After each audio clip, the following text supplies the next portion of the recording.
Hello and welcome to the Deepdale Podcast. I'm Jason and it's April 2024. Thanks for listening to our little slice of North Norfolk life. We hope that you're managing to enjoy the wonders of spring somewhere beautiful and that the weather is giving you both time outdoors and excuses to enjoy a local hostelry or café. This month I headed east from Deepdale into North Norfolk to visit two of the premier attractions in this beautiful part of the world, North Norfolk Railway and Wroxham Barns. Both are long-standing parts of the local tourism industry, and it was great to find out more about their offering and history. Before we dive into steam trains, crafts and cute animals, there have been lots of additions to the events programme, in particular rural craft workshops on Deepdale Farm. More additions to the street food we are hosting, and hundreds of additional events have been added from all over North Norfolk and West Norfolk. You can see full listings on our website at deepdalecamping.co.uk/events. Deepdale Farm are hosting their Open Farm Sunday event on Sunday the 2nd of June. It's a free event themed farming with nature and is a great chance to visit the organic farm, explore their machinery, find out about invertebrates, bats and birds, and have a go at green woodworking or enjoy a guided farm walk. Head to deepdalefarm.co.uk for more information and to book tickets. The accommodation on site for Deepdale Festival 2024 is all sold out, but day tickets are available and we are working with lots of local accommodation. Full details are on the festival website, deepdalefestival.co.uk. And lastly, a reminder that the Pantaloons join us again this summer with their wonderful open-air theatre. This year we'll be hosting their hilarious versions of The Importance of Being Earnest on Wednesday the 12th of June and The Merry Wives of Windsor on Thursday the 22nd of August. To book tickets and for more information, go to deepdalecamping.co.uk/theatre. Enjoy the listen, and we hope to see you very soon.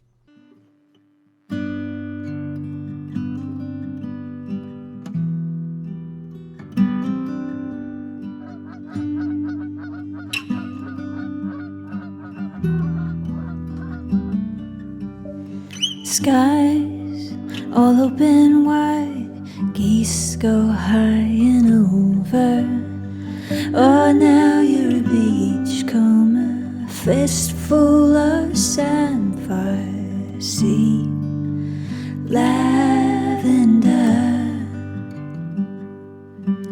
see you next year.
So I'm going to get you both to introduce yourselves. I'm Graham Hewkins, General Manager at the North Norfolk Railway.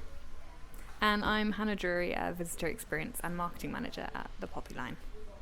So I am with Graham and Hannah, and I am standing on a steam train, which is not my usual place for recording the Deepdale podcast.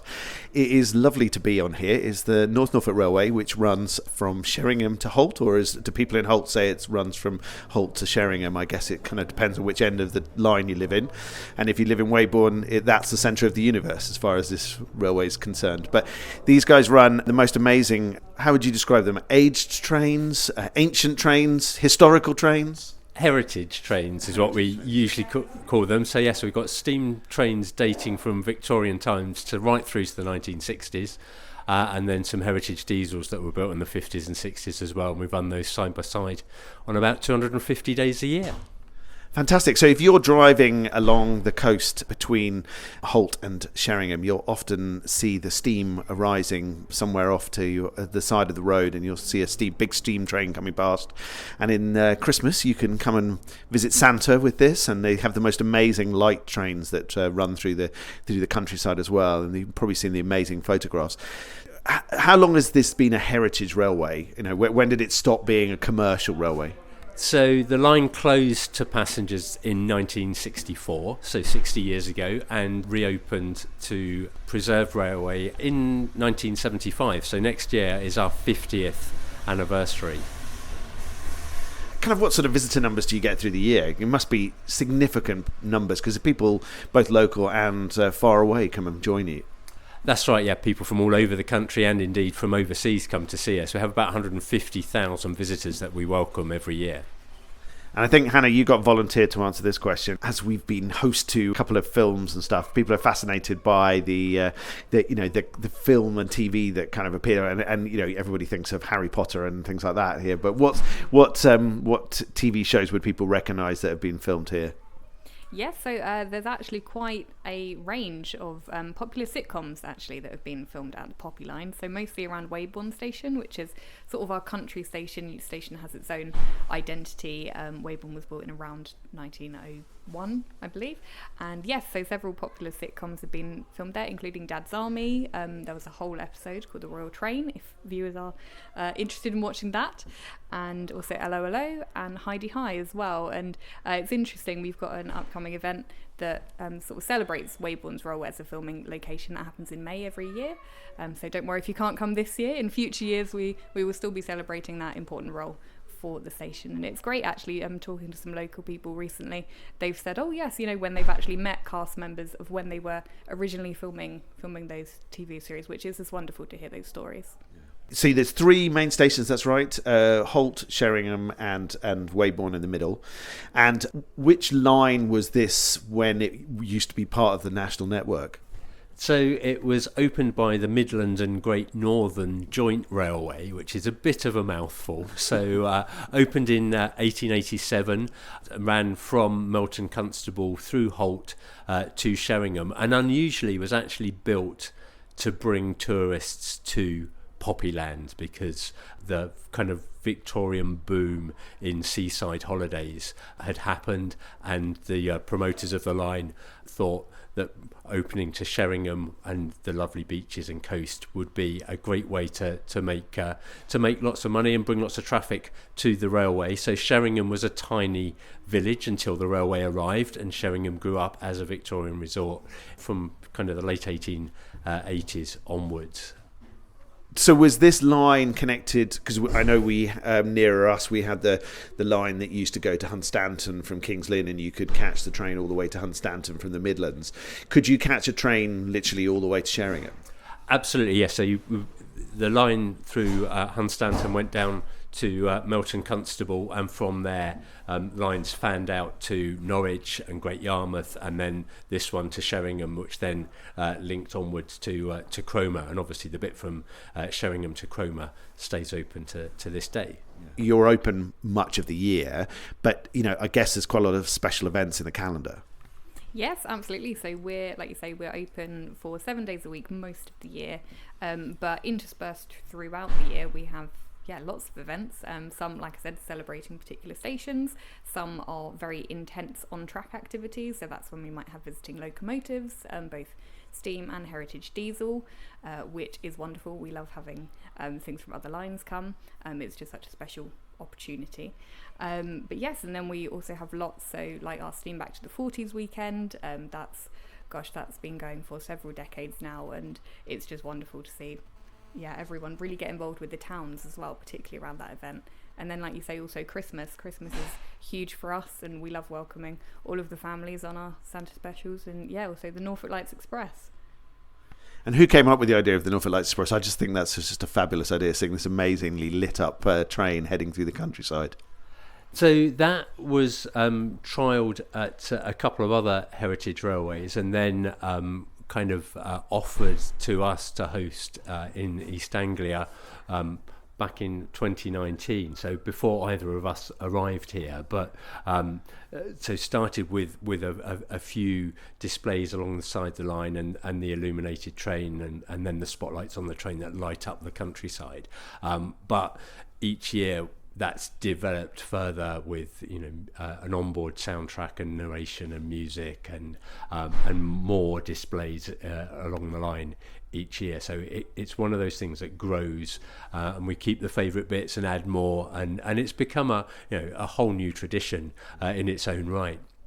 Yeah, and the 1940s weekend that happened sort of based primarily around Sheringham, isn't it? But it seems to be a lot more stuff happening, right down the line and in Holt and in Weybourne as well. Did that start with the railway line and then develop into a town thing, or was it the other way around?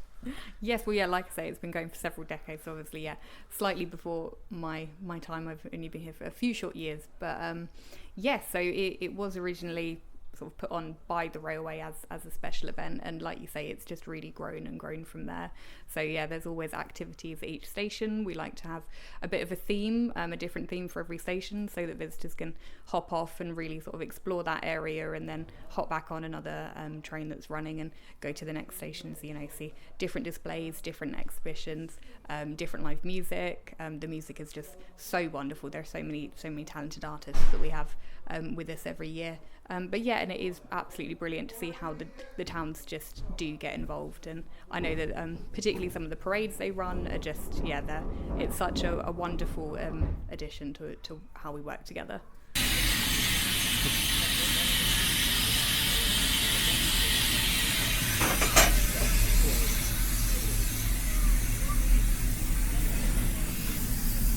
So we're standing next to the engine before it heads out. You were just explaining, I stupidly said, there's an engineer, but you were saying that there's a slightly different terms in the UK. That's a very American term. Yeah, so engineer you see on the kind of old Wild West films where the engineer's driving the train. In Britain it was simply driver and fireman, and then occasionally we'll have a cleaner on board who's kind of cleans the engine in the morning, helps prepare it, and then is really a trainee fireman. And you were saying that while we were chatting before we sort of started the podcast that you have a huge number of people helping out on this railway line. Unbelievable number. So what sort of numbers are we talking about? So all in all we have around 650 volunteers that help keep everything going. So that's everything from driving the trains to helping prepare the sandwiches in the café, to serving in the shop, to clipping the tickets, and everything in between in the engineering works behind the scenes. And then they're supported by around 40 to 50 paid staff, the glue that holds everything together, really. So it's an incredible piece of work to put all of this together, and I think it's just seeing the passion of the guys who run it. And there was a big celebrations a few years back, wasn't there, when this railway line got connected with the main railway line, which is literally across a tiny bit of road, but I think must have been one of the biggest headaches for everybody involved trying to get all the paperwork done. But it now means that visiting trains can arrive much more easily rather than being craned in and such like. That's right, yes. So we are now reconnected back to the national network. That was actually 14 years ago in 2010, and even now kind of you get a lump in your throat where you see the old photos of that and the thousands of people that turned out to see the day that we were reconnected. And for some of the events, as Hannah mentioned, that's where some of the visiting engines, particularly the heritage diesels, would come via the main line, because quite often they're still working with some freight companies doing what they were designed to do kind of every day. They're still working hard 60 years later, and then they kind of come to visit us. People can travel behind them. Most of the visiting steam engines aren't allowed to run on the mainline railway, so they would still have to come by low loader, unfortunately. But I guess, any breakdowns, and there's not exactly many coal stops on a normal railway line these days. No, and most of these are only allowed to run at 25 miles an hour, so you'd kind of be queued up from Norwich to Liverpool Street if you put one of these out. Yeah, that's it. There we go. So what's this train called? So So this train is number 22, and like Graham said, it arrived with us very, very recently actually. So it's within its first couple of weeks of running, which is brilliant. We've had lots of people come and really interested in photographing it and riding behind it. And yeah, it will be a great addition for us this year. Fantastic. And how long will that be with you? So that will be with us for the rest of our season. And you were saying you work with another charity who own quite a lot of the locomotives, and they're based at Weybourne. Yeah, but broadly based at Weybourne. They're the Midlands and Great Northern Joint Railway Society, so they look to kind of keep the old railway alive and talk about the history and heritage of that, and they own a number of the locomotives here and some of the carriages, including we've got a set of carriages built for the London and North Eastern Railway 100 years ago, absolutely unique because they're a set of 4 that are articulated, so you can't uncouple them. They run as a set of 4 all the time. Beautiful teak-bodied carriages. So that was very modern, because that's like you see the tubes now, isn't it? Kind of where they're basically all one carriage. Wow. Absolutely, and designed for London, for the suburbs, so that by doing that you could get more compartments in the same length of train, and you were governed by the length of train by the platforms in the stations there. And that was Sir Nigel Gresley, one of the kind of earlier items of rolling stock that he designed. So they're celebrating their 100th anniversary. The society also own a Victorian train, or a train of Victorian carriages, so 4 of those, all built in Victorian times and used at various points in their lives as either houses or sheds, or one was an onion store for many years and now restored, put back on wheels and still going strong 150 or so years later. So again, those 2 trains would come out on kind of high days and holidays and at some of the special events, but again, absolutely superb to see those in action. Fantastic. Well, thank you so much for showing me this wonderful part of the North Norfolk world. Where do people head to if they want to know more information about the railway, events, all that sort of thing? What's the best port of call?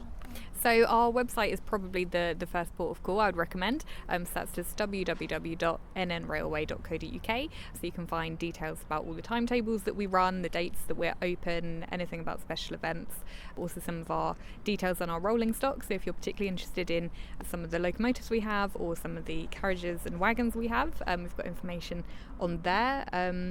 And yeah, otherwise check out our social media. We'll often post when sort of big updates, so when things go on sale. So we've already had inquiries about Christmas, so if you are keen to know about our Christmas events, then do keep an eye on our social media, because anything will be released there. So tickets aren't on sale just for that yet. They'll be in due course. Yes. Yeah, so they're not available just yet, but yes, very, very shortly, probably June or July time, so do keep an eye out. One other thing to mention on the website, it's always worth checking it out, because if you book in advance, you get a discount. Excellent. Yeah, so if you can turn up on the day, if it's not sold out, you can buy tickets. So if you just happen to be visiting and you think, oh, that would be nice, but as you say, if you book in advance, you get discounts. So it's definitely worth, if you can, plan ahead. So, well, thank you so much, both of you. Really lovely to have you on the podcast. Definitely come and visit this place. The route down to Holt is worth doing. You can then have a wander. So you can catch it either way, I guess. You could get on at Holt and come to Sheringham, have a wander round, and then head back, or vice versa. There's car parking at both stations, isn't there? Yeah, so yeah, easy car parking and access, and it's wheelchair accessible. You've got options for that as well. We look forward to many return visits to this wonderful part of North Norfolk. Thank you. Absolutely, thank you for having us. Thank you very much.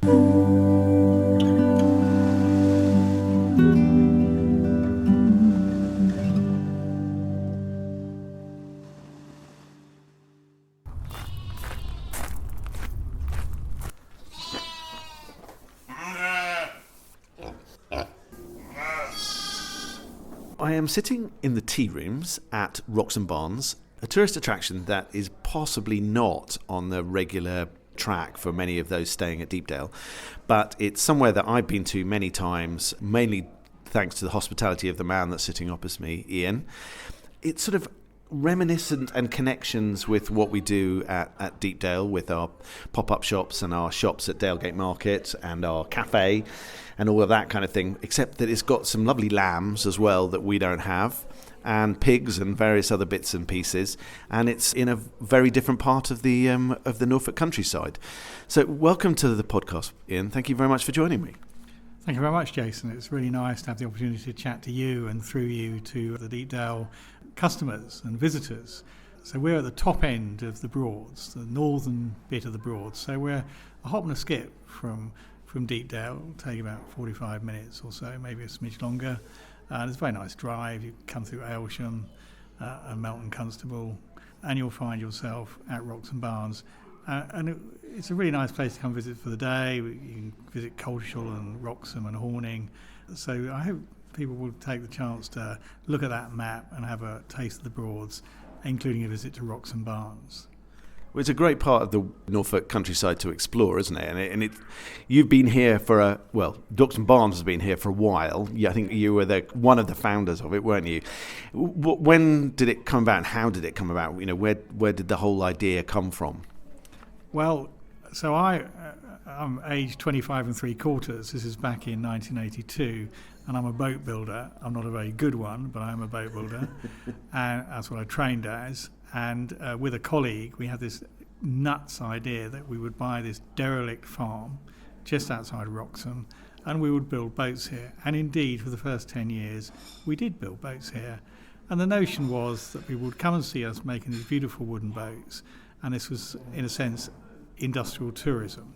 Now, that and that alone was never going to be viable, but the notion of that this would be a place where things were made, that had legs. That was an idea. So we were a forerunner of the craft centre complex, but we never ever call ourselves a craft centre because I think that is too narrow a descriptive. And people say, "Oh, I don't really like crafts." But do you like nice things for your home? Oh, I absolutely do. Well, then you could like things that are made for you and made by craftsmen and artists, what we now describe as designer makers. So we started off as a shopping destination. That was it. But with a wider appeal than the archetypal concept of a craft centre. We soon realised that families, if you're going to have a wide appeal, then you need to have a wider offer. And we therefore added a children's fair and a children's farm in the early 90s. And so the over 41 years, Wroxham Barns has developed along two tracks. We say, great for kids, it is. Great for grown-ups, always has been and still is. So it is a shopping destination. It's a place where you can just discover at your own pace, you can park for free, and you can just drift around. If you want and you have children, the Farm and the Fun Park is now a pay once, play all day offer, and it's really good. We've got 20 acres. We have lambs, calves, piglets, goats, ponies, donkeys, alpacas, with a full programme each and every day for people to enjoy. And then on the fun part, we've got a miniature golf, we've got a train, we've got bouncing pillows, we've got fairly fancy sand play set up, some rides as well. So it's a full day if you want it to be so. Really lovely covered picnic area. And in the summer we have a maze. We grow 10,000 pumpkins for the Pumpkin Festival. Some really good events. We have a Meet the Farmer, a 2-day event in May, 2 firework events, low bang fireworks. We sort of made that our own unique event. Potato picking all through September. Lots going on. But it absolutely is great for kids, great for grown-ups. And I think there is an interesting observation, more so than ever, that visitors to this part of the world are multi-generational. So it's grandparents, parents, kids, and sometimes then extended families. So, and they operate as a group. So come in 2 cars maybe, and they all have different expectations and aspirations for what they want out of their day. And therefore a day which is exclusively, well, this is for the kids, I'm not sure that necessarily flies anymore or to the same extent. So we play on that. Look, you will all come and you will all enjoy it. There's something for each and every one of you, from Granny, a great sewing shop, lovely deli, a really nice clothes shop as well, art gallery, dotty pottery, all sorts going on, and obviously kids as well. You've been a stalwart of the tourism industry in Norfolk. You and I have sat in many great meetings and some very turgid ones as well. You've seen the tourism industry develop and grow particularly in this part of Norfolk, but in Norfolk generally, and it's fascinating how things have progressed and developed, isn't it? And the size of some of the attractions around us, but somehow you've found your niche and you've continued to sort of exist amongst all of those other things. Yeah, I've always believed in collaboration. The fact that you and I have known each other for so long, attractions need to work together, and they need to work with other elements that make up the visitor experience. So attractions are nothing without accommodation providers. So we need to, be super friendly and work with and understand you good folk at Deepdale and your accommodation offer in its various forms, and the guys on the Broads who let out the boats and the riverside cottages and the bigger holiday parks. The whole thing needs to mesh together. It's no good having a beautiful lodge and they go for a day out to an attraction which is appallingly badly run. The net effect is that's a bad experience. We all need to be working together, glued together, and hopefully with an understanding of sense of place, the destination. Now I started out doing this when I was 25, and I knew nothing then. I don't know much more now. What I do know is what I don't know, and therefore I need to work collaboratively. So I've always believed that we're better together, and the more you put into collaborative working, the more you'll get out of it. Yeah.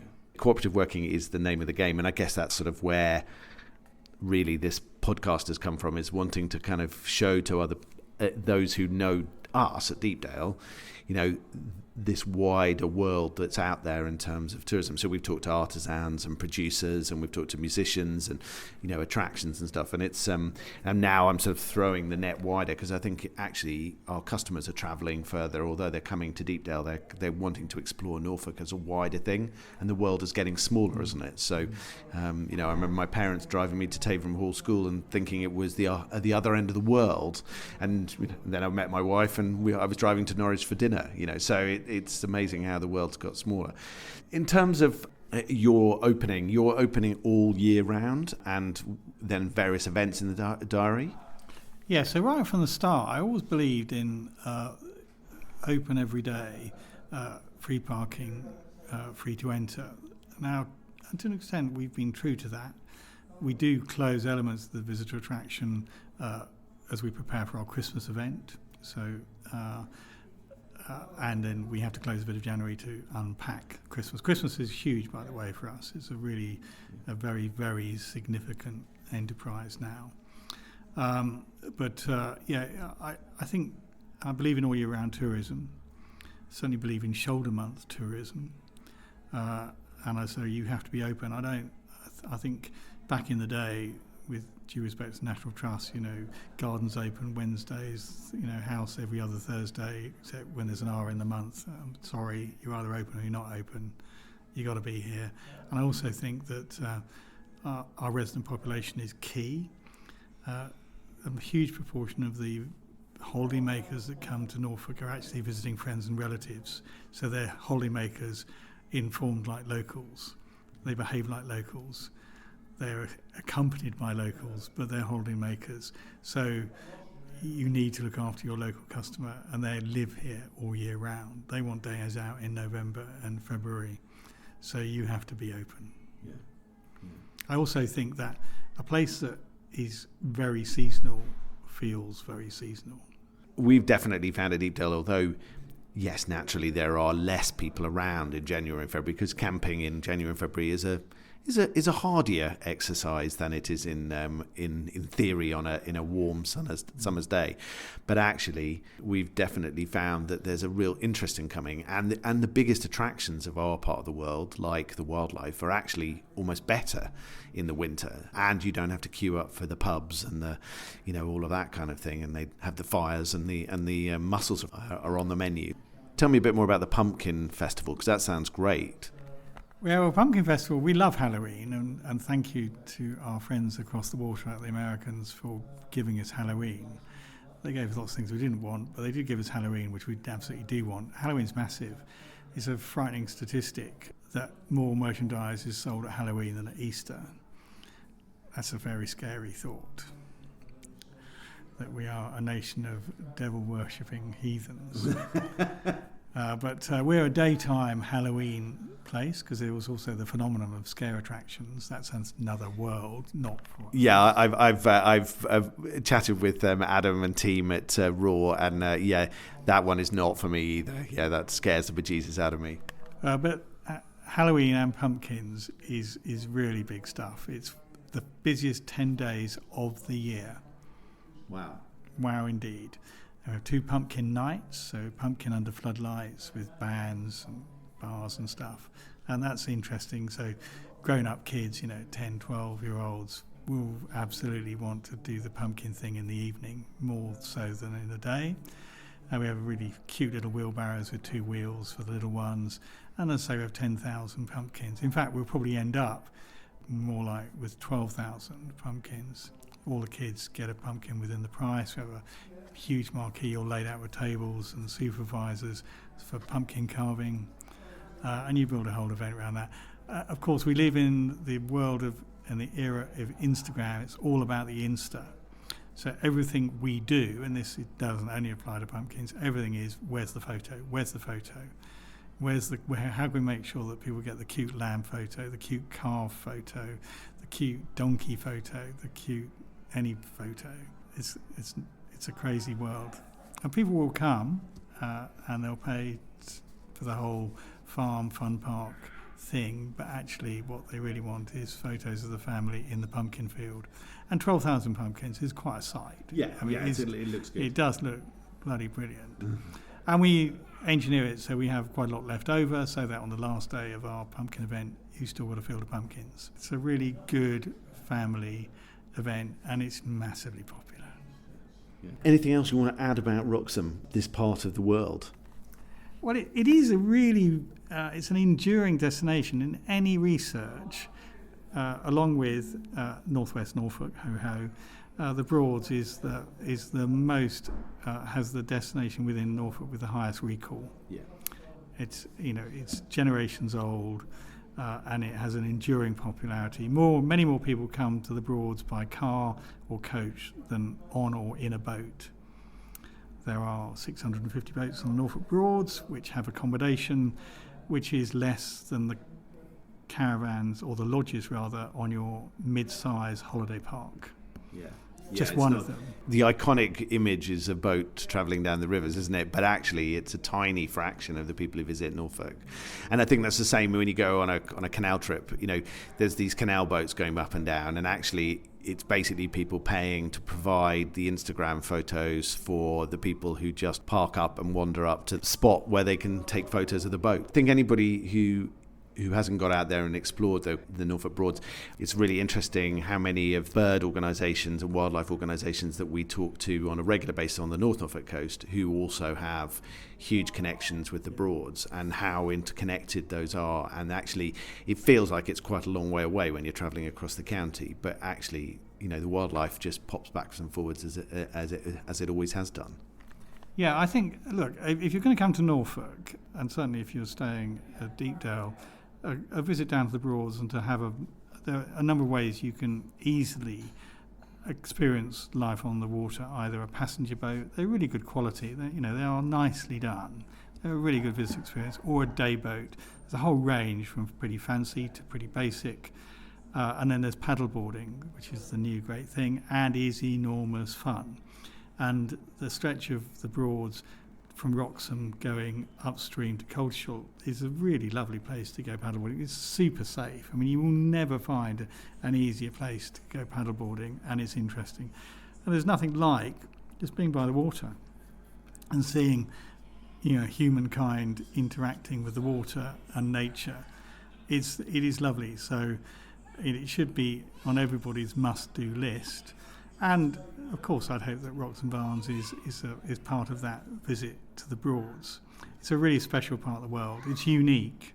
It is unique as a European waterway because it's lock-free, it's natural.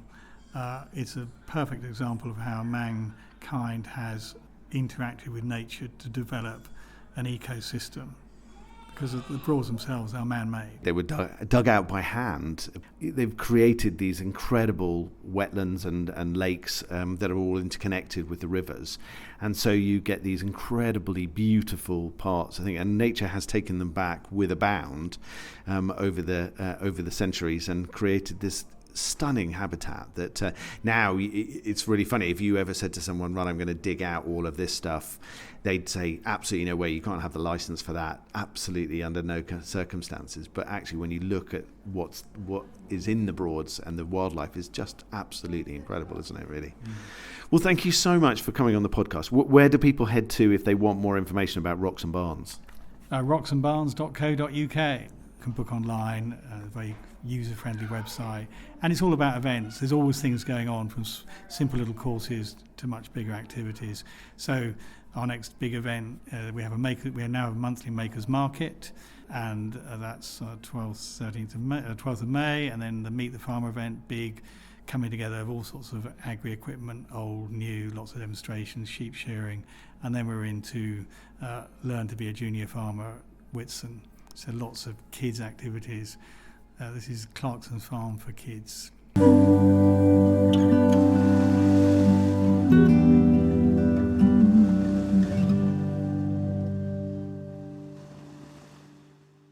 Thank you for lending us your ears. We always love your company for the Deepdale Podcast.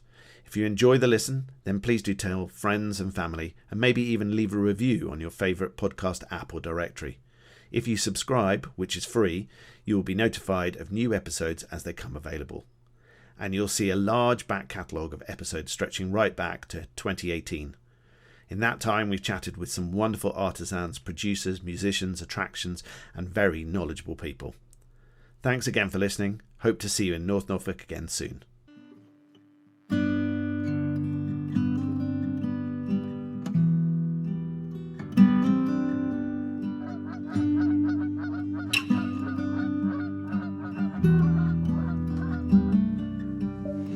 Skies all open wide, geese go high and over. Oh, now you're a beachcomber, fistful of samphire, sea, lavender, sea.